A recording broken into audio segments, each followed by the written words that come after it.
So a while ago I let my WoW account lapse. You know, that happens. Because you gotta make a decision every once in a while. Do you want to go get a fake horsey, or do you want food? Horsey, food, fake horsey... Yeah, food's gonna win pretty much every time on that one. So my WoW account went out. Now, this kind of left an entertainment void in my life because, well, I don't like movies, and I don't like most television shows, and short of a couple of internet shows, I really don't like what's out here all that often either. It was somewhere around my 100th game of Minesweeper that I found out, hey, there's this free MMO that's out there that actually kind of looks fairly interesting, so I figured, what the heck, let's give it a try. So here we go, the opening arc of Champions Online. Okay, you look a little confused. Let me kind of explain. See, for a while I wanted to do this series called First 15. It was going to take you to the first 15 levels of a given character, but then I found out that you really don't get to the 15th level, so that really didn't work, and you know, it's just the opening story arc anyway, the stuff that's basically the tutorial of the level for each one of the races, so that's what we're going after here. It's just the opening 15, the first 15, all that. I'm over-explaining myself as usual. I think you guys get the idea. Okay, kick the credits up. Danke.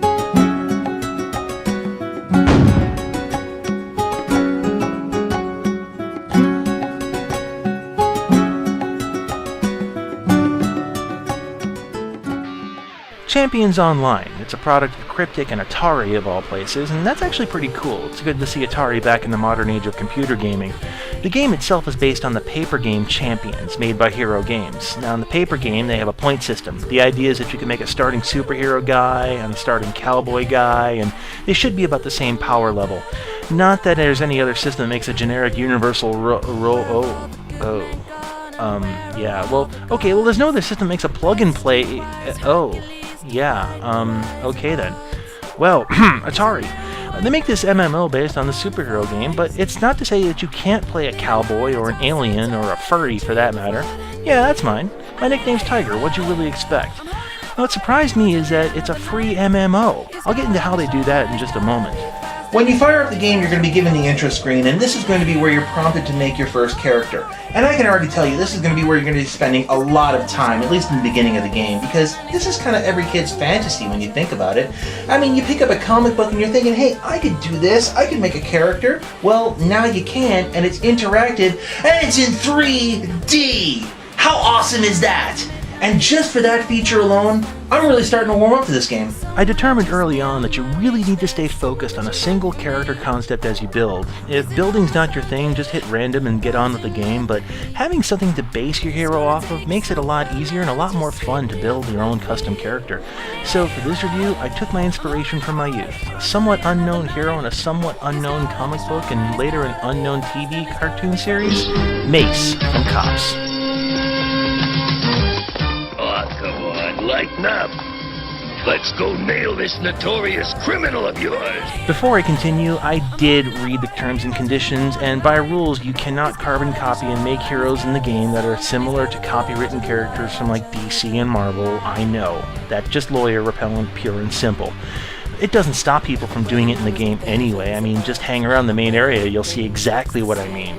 That and most comic book guys are pretty much the same anyway, but that's treading dangerously close to geekery that I have no business going into. So with that in mind, that's why I made the character based on Mace, not as a carbon copy of Mace. So why Mace? Why not any one of any other nostalgia bomb cartoon shows that are out there?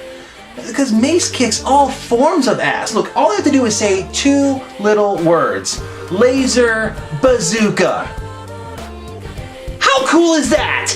So you've got lots of choices when you're making your character. A few flaws that I found are that the roles aren't very well defined. For my guy, the marksman was an obvious choice, but I didn't see a good tank or healer definition in the system. The tank that they say holds aggro, but I also found that there's another template that does the job pretty well too. I figured for just running solo, I could just make my old style hunter from WoW, minus the dog. So, some more decisions. The screen to make your persona is pretty well made for all it has to do. My big problem is that it's not completely intuitive. I didn't realize that you could pull more choices from the top menu, but once I found that, it got a lot easier. My system glitched on this a lot, and sometimes stances or body positions wouldn't take immediately, but it's easy to overlook. But here's where the free game starts to look not so free. Not all of the pieces are unlocked. To open them up, you need to spend what they call Atari tokens. Now, I've heard the term cash shop economy before, and that's how this works. Just for reference, to buy 1,000 Atari tokens costs $12.50 in real money. You can also go monthly like other MMOs for $15 and get a lot of perks, including a 400 token a month allowance. My favorite is the lifetime membership, $300, and you're in it for as long as the game exists. So just doing the math, that's a little less than 2 years that they're gambling the game will be up. On one hand, that's dedication. On the other hand, it's kind of scary to think if other MMOs did this too. It's ringing. Yes! Lifetime membership to WoW, please! So happy! Who needs a left testicle anyway? Oh, God! Can open worms everywhere? And we're back. Even without the tokens, you can get some pretty nice stuff, just playing the color squares to make it look right. Also, look in the stances and pick one that fits your persona. The feral stances on normal humans just don't work. So that's what I did, and eventually I came up with a SWAT-style gunner in orange. Alright, so it's not too tactical, but it's pretty faithful to the original without being a complete and total ripoff. So, into the world. Where's my backup? Where those additional Mars units are requested? We're gonna need some heavy ordnance in order to take down those motherships. Long story short, aliens in the city. Normal heroes are all AWOL, and you are the only hope for this city. Along with the dozen or so other newbies who just happen to pop in, and I found this was common. There's always people in the tutorial levels, and that's okay, it really wasn't that crowded. Right away though, I was having issues with control. I tried to reconfigure the key bindings to allow for mouse click running that I was used to, and that in itself was just a bear. I couldn't configure the attack keys, nor my run keys, or anything, and that was annoying at best. So the first few missions, I had to try to get used to the controls. And this would be fine, except that the keyboard layout does not really flow with the high-speed combat, which they obviously wanted to build into the game. And I can't find a way to customize the keyboard layout easily, so I'm stuck with what they give me. So let's break this one down over here. If you're familiar with WoW already, all of your number keys are your major superpowers. 1, 2, 3, 4, 5, so on and so forth. Okay, that's not a problem, I got that one. Now, blocking. Blocking is a major component of this game. If you don't block, you're going to get demolished later on in the game. So you block with the Shift key. And the way you do that is either you contort your hand like this and push the Shift key with your pinky, or you contort your hand like this and can push the Shift key with your thumb while you got your fingers on the 1, 2, 3, 4, and so on. Okay, so far so good. We got this one. Moving.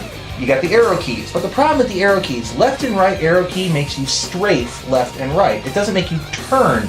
And that sounds okay, except that that's fighting along 4 planes while facing the same direction, and occasionally you want to go around a corner.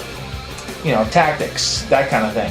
So if you want to do that, you're going to be doing a lot of mouse running. And the way you mouse run is you push the center wheel key as you're moving the mouse around. Okay, that's fine. We got that one too.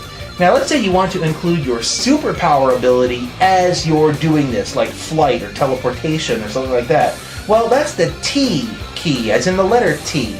So now, either you are constantly moving back and forth between the mouse and doing this, and mouse and doing this, or you're even contorting your hand further along the side like this, so that you got one finger on the T key, you got your other fingers on your major component attacks as you're trying to fight the bad guys. Oh yeah, this is comfy. I got this one. Not that you should find this surprising, but from here on out I should warn you that there are spoilers, at least for the intro level, so if you want to discover it for yourself, that's okay, just skip ahead, but for the rest of you who really kind of want to know how it plays, hang around.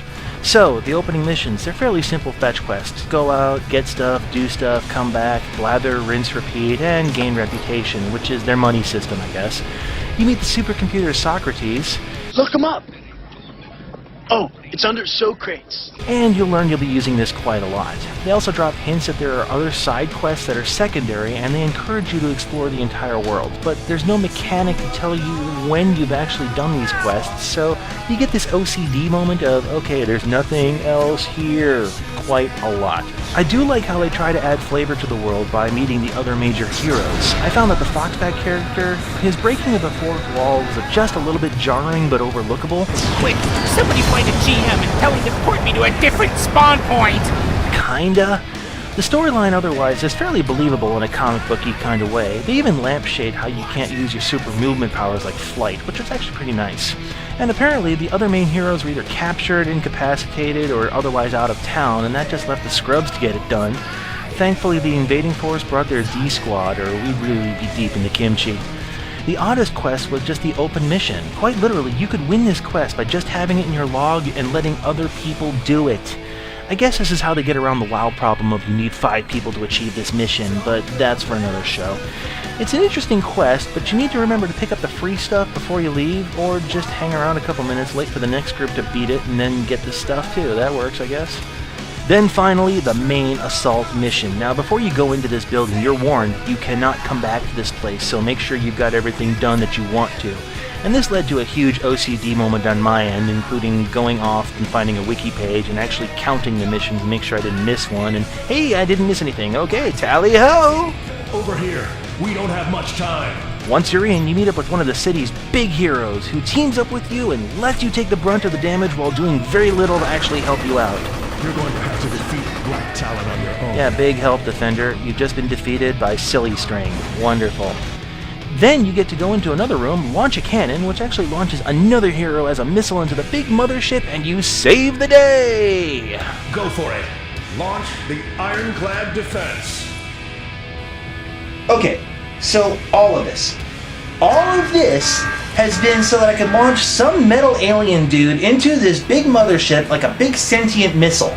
And the only way that we could have done this was if I were to break into the big champion's own hall, defeat the champion's own defense system, deactivate all of their safety protocols so that we could get into one room, push one big shiny red button, and make it all happen. How does this even make sense? Oh yeah, this is comic book logic. Never mind.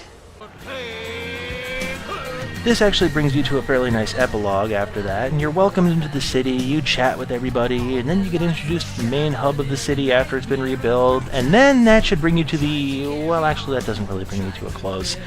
When I made my first character, I noticed that I could power myself up at a place called the Powerhouse, and the directions said to look for a lightning bolt. Well, on the mini-map I couldn't find such a place, and nor could I find it in such an easy-to-find sign on a door or anything, but eventually I did find one. I figured, oh, this must be the place, so just teleport in. Teleport in. Yeah. I literally spent an hour trying to get into this place until I noticed this little block of text when I stood next to the teleportation area. And this really highlights my biggest problem with the opening arc of the game, and actually the entire game in general.